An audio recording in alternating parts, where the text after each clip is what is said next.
This is Rumble with Michael Moore, and there is so much chaos going on in the House right now, on the House floor in Congress. What? Now they're screaming. I don't know. It's Kevin McCarthy trying to become the Speaker of the House. He's been voted down 3 times in a row. They're trying to go for a 4th vote here, but he doesn't have the votes, and he's oh my God! Let's throw it to Kevin McCarthy right now. Oh, the humanity! Look what you've done! I'm melting! Melting! Oh, what a world! What a world! Who would have thought a good little girl like you could destroy my beautiful wickedness? Ah, look out! Look out! I'm going!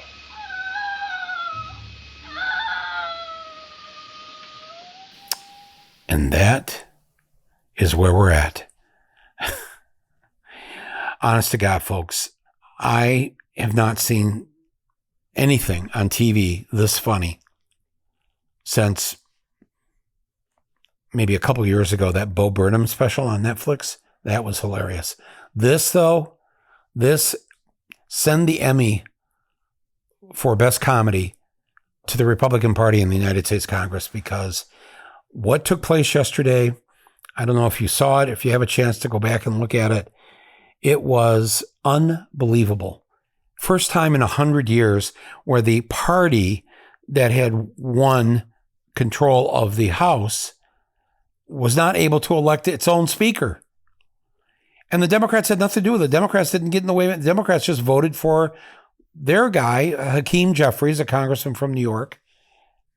There's 222 Republicans, 212 Democrats. You need 218 votes to have the majority to win the job as Speaker of the House. And it was almost like this. If you came from another planet, you're an alien, you land in the Congress yesterday, you would think, looking around, that the Democrats had won the House of Representatives. On the Democratic side, they're all sitting there laughing, telling jokes. They brought their kids. One of the male congressmen had one of those papoose, what do they call it? When you strap the kid on the front of you. What do you call that? Never looks safe to me. But he's walking up and down, this Democrat, with his baby on his chest. You got other kids running around. It looks like there's some kind of party going on the Democratic side of the House floor. On the other side, there's a friggin' civil war. The day began yesterday with Kevin McCarthy, the Republican leader, calls them into a private room, all the Republicans. It's like, let's get this worked out. Let's not go out there and make it look like fools. We need the 218 votes. But there were at least 4 or 5 hardcore right-wingers that no way were they going to vote for Kevin McCarthy. For reasons I still don't quite understand, but I guess they see him as not as a moderate or certainly not a sympathizer for the Democrats.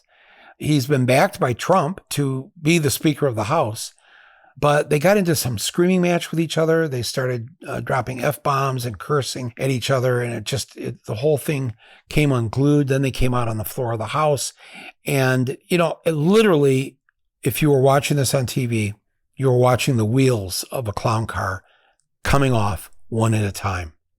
Boom, boom, boom, boom. And this is the party that supposedly won. How often have we had to listen to the media tell us for almost 2 months now that the Republicans have won the House of Representatives? The Republicans will control the House of Representatives. It's going to be a Republican-controlled House. Control? Not if you tuned in yesterday. There's no control. It was nothing but chaos and pandemonium. Nobody knew what to do. McCarthy, who's supposedly the leader, couldn't lead. And then just a whole scene on the Republican side. You've got 222 sitting there, but 118 are insurrectionists and election deniers. They're all in there. We're in the House on January 6, 2021, when after a 6-hour deadly insurgency and riot by right-wing Republicans outside and inside the Capitol building, and a few hours later, when they are able to restore order to the House, These 118, they voted to not certify Joe Biden as the duly elected president of the United States. What the rioters were unable to do during the day with violence, they would finish the mission of the insurgency. Because they had a right to vote, they would vote to essentially overthrow the government, overturn the election. And that's what they did. That's what they did. They voted not to certify Biden. Fortunately, they lost. But this group, they came back in there yesterday because they got reelected. They're all in there. They're all in there being seated after committing this treasonous act of trying to overturn the election on the night of January 6th that year. Constitution says, Amendment 14, Section 3, that if you participate in an insurgency or a rebellion and you've taken an oath as a member of Congress and you've participated in this, or if you've given aid and comfort to those who are trying to promote and participate in an insurgency, you are not allowed to take your seat in the Congress or to hold any public office in this country. And yet, they've allowed in nearly 120 Republicans who participated in the coup attempt back on January 6, 2021. All right, so you've got all these insurrectionists who've been elected or reelected to Congress running around on the House floor.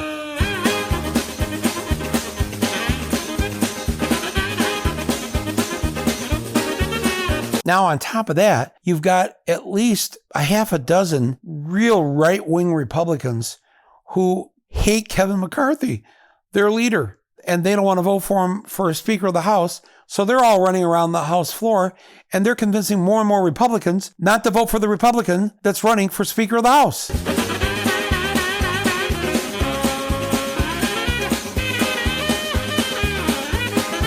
And then you've got this one lone man sitting in the very last row on the House floor, all by himself. Everyone shunning him. Parents pulling their children away from him. And he's just sitting there by himself. It's George Santos, or so we think it is. And he's got leprosy.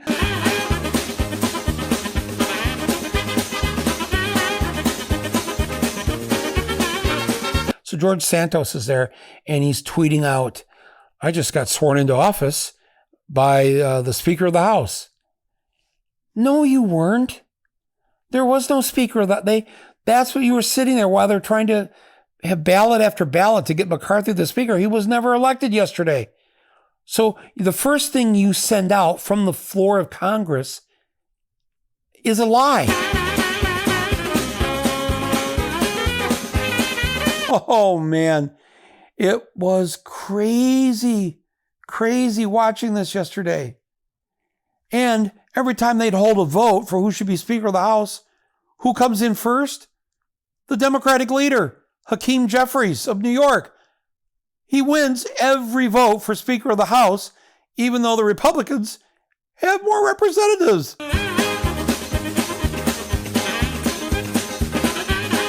It was the best comedy I have seen in ages.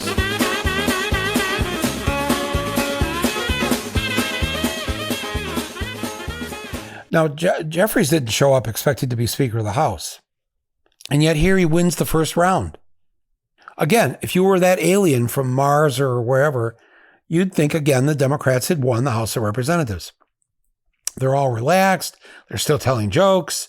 Everybody's giving Nancy a hug. And Hakeem Jeffries gets more votes than the Republican Kevin McCarthy. So they call for another ballot. They hold another roll call vote of all 435. Actually, there's one person that didn't show up.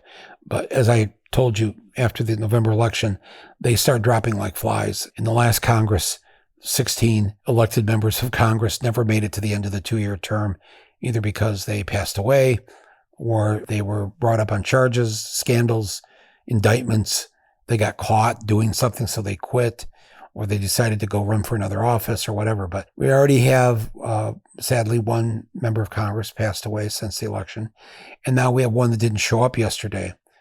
And of course, you got the liar from Long Island, the Long Island liar sitting there. I don't know how long he's going to actually last, but You got 434 voting, and you've got Hakeem Jeffries with the most votes.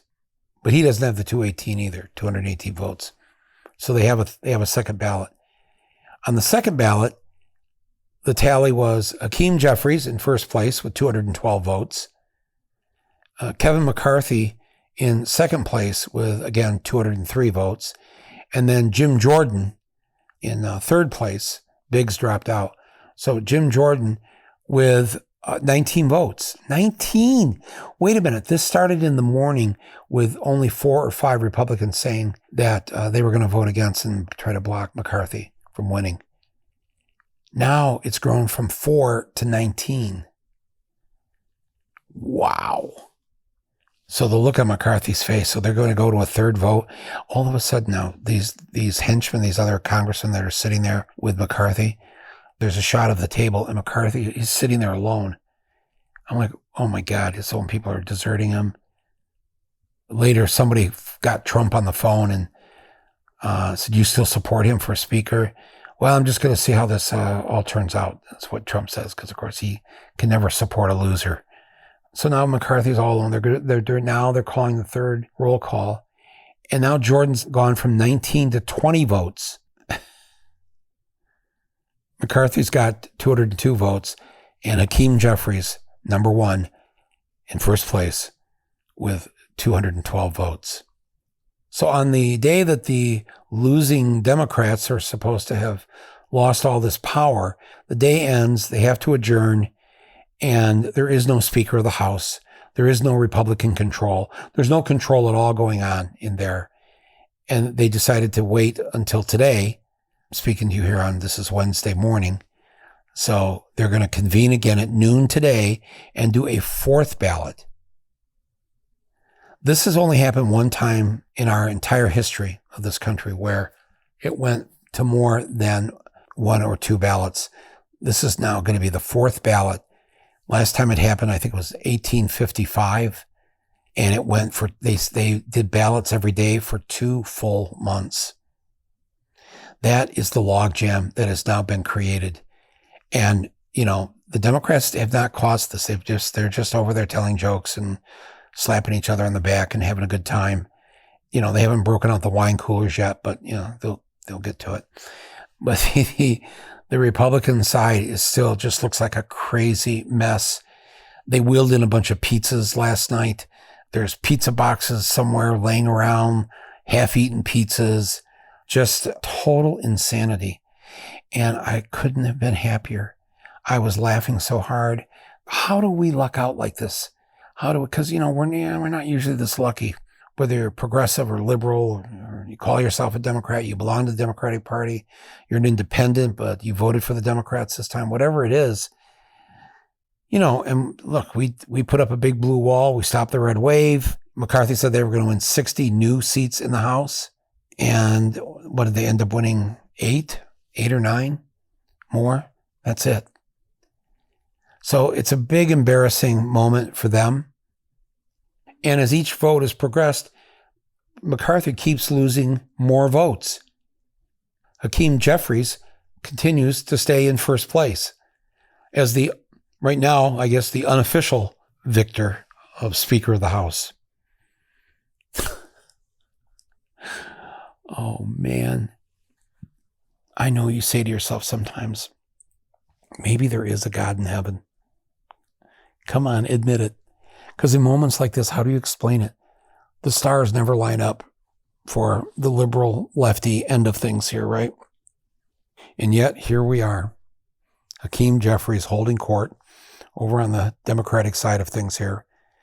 The Republicans unable to elect their own speaker. They hold the most votes. You know, this is going to start again at noon today. I can't. I'm canceling everything today. I'm just going to sit and watch this. Best comedy of the year. Before we get too much further here, let me give a shout out and a thank you to our underwriters of today's historic episode. First up, a huge thank you to our longtime underwriter, Stamps.com. Stamps is a one-stop shop for all your shipping and mailing needs. Within minutes of signing up, you can print your own postage right from your home, right from your own computer. And the best part, Stamps.com has teamed up with the United States Post Office and UPS to get you huge mailing and shipping discounts up to 86% off. And they'll automatically tell you what your cheapest and fastest shipping options are. No guessing, no overpaying. So start the new year by saving serious money on your mailing and your shipping. Get started with Stamps.com today. Sign up with a promo code MORE for a special offer that includes a 4-week trial plus free postage plus a free digital scale. No long-term commitments or contracts are required. Just go to Stamps.com, click the microphone at the top of the page, and enter the code MORE, M-O-O-R-E. I'd also like to thank our other underwriter for this episode, and that is Rocket Money. Rocket Money, formerly known as Truebill, is a personal finance app that finds and cancels your unwanted subscriptions. It monitors your spending and helps you lower your bills all in one place. And what better time to rethink all of the subscriptions that you've forgotten about, I know I have, than the start of a new year. Rocket Money makes canceling subscriptions as easy as a click of a button. Simply find the subscriptions you don't want and press cancel, and Rocket Money will cancel it for you. No more long hold times on the phone with customer service or tedious emailing back and forth. Over 3 million people have used Rocket Money, saving the average person up to $720 a year. Paying for things you're not participating in, you're not reading, it's just money out the window. So stop throwing your money away. Cancel unwanted subscriptions and manage your expenses the easy way by going to rocketmoney.com/rumble. That's rocketmoney.com/rumble, R-U-M-B-L-E. rocketmoney.com/rumble. And thank you, Rocket Money, for supporting this podcast and for supporting my voice. So the Democrats only need to flip 4 Republicans. Why not do that? Then you would have the 218 votes that you need. Here's what I don't understand, and this is why we often do lose, because the people that represent us in public office, oftentimes, especially in the past, don't want to play hardball. They want to play kumbaya. I mean, there's that many Republicans that barely won in November, and they won re-election in a district that has now turned blue. In other words, their congressional district is a majority Democratic district, which means their chance of winning in the next election, not very good. And if they were smart, they'd switch parties right now, declare themselves a Democrat caucus, vote with the Democrats. If they can't say they're a Democrat, just say you're an independent, but you're going to caucus with the Democrats. If they did that, first of all, the Democrats would control the House immediately, and they would then have the votes to elect Hakeem Jeffries as the Speaker of the House. And all this talk about how the Republicans won the House goes right out the window, and the Democrats control the House for the next 2 years. That could happen if we had Democratic Party leaders who really knew how to play hardball and knew their political science. Because what you do is you go to those 4, 5, 6 moderate liberal Republicans and you say, you know, you're not part of this anymore. The whole Trump thing, this has been a disaster. It's essentially killed the Republican Party. Come on over. Leave the dark side. Come to the light. Then you barter with them. Ask them what committee they want to be the chair of. Give it to them. Roll the red carpet out for them. Do whatever you can do legally to get them on our side. We just need a few of them, and suddenly we're the majority. Suddenly Jeffries is the Speaker of the House. I know that'll be the end of this incredible 2 to 3 episode comedy that we've been watching here. But, you know, this is government. They need to govern. We need to get some serious laws passed. We have the Senate still, and with 1 extra vote because we picked up a Republican seat on our side. So we could get a lot done. And yes, it's not that there won't be bumps in the road. It's not that Manchin and Sinema aren't still there. They are. But a hell of a lot better than how it felt on November 9th for some people. So I don't know if anybody is listening, anybody who works for these representatives, these Democrats in Congress. This is the day to do some horse trading. This is the day to reach your hand out to those Republicans who are representing blue Democratic districts and bring them over. No, that's just me, I know. Whistling in the wind. There goes Mike again. I guess the last thing I want to say about this is that if you have been fearful of the Republicans or Trump coming back or whatever, if you just watch a few minutes of this, you are going to relax, greatly relax. Your anxiety will go down. Your despair will go down. You'll realize that even if they figure out some way out of the mess that they're in on the Speaker of the House issue, they are going to have the most difficult time getting along with each other and trying to get things through that they are never going to be able to get through. And of course, they'll go to, if they do get it through, it goes to the Senate and the Democrats will kill it right there. So the power they hold really is no power. We saw what they're capable of yesterday, which is a complete inability to govern. I'm telling you, this couldn't have been a greater early January gift to be able to see that when all else fails, you can count on the Republicans to not be able to find their way out of a paper bag. So, spirits up, everyone. We have an interesting 2 years ahead of us. Right now, there is no control of the House. They're not going to get jack done. I mean, seriously. Fear not, fellow Americans and people around the world. I wouldn't say we're in good hands tonight, but we're in about as good a hands as you can get in this country right now. So I'll take that for the time being. And the rest of us will keep doing our work. If you hadn't had a chance to listen to the 12-episode series that I'm in the middle of right now here on my podcast, Blue Dots in a Red Sea, How to Win When You're Blue in a Red State. We've done 8 episodes so far. We've got 4 more episodes to go this week. These are little mini episodes. Give it a listen, especially if you live in a red state or you have family or friends that live in a red state. I provide the secret sauce for how we can start getting more Democrats elected in these red areas. We did a lot of it on November 8th. A lot of Democrats elected in red states and ballot proposals passed in red states, ballot proposals that you and I support. So there's good news ahead there too. And if you have a chance to listen to this little mini series within the Rumble podcast, I encourage you to do that. And we'll be back tomorrow with a new episode of that. Thanks, everybody. Thanks to my producer and editor, Angela Vargos. Thanks to all of you who participate in this democracy. It's been the most amazing 24 hours, and it's going to continue today at noon. They say we lost the House on November 8th. Is it possible that we're going to end up winning?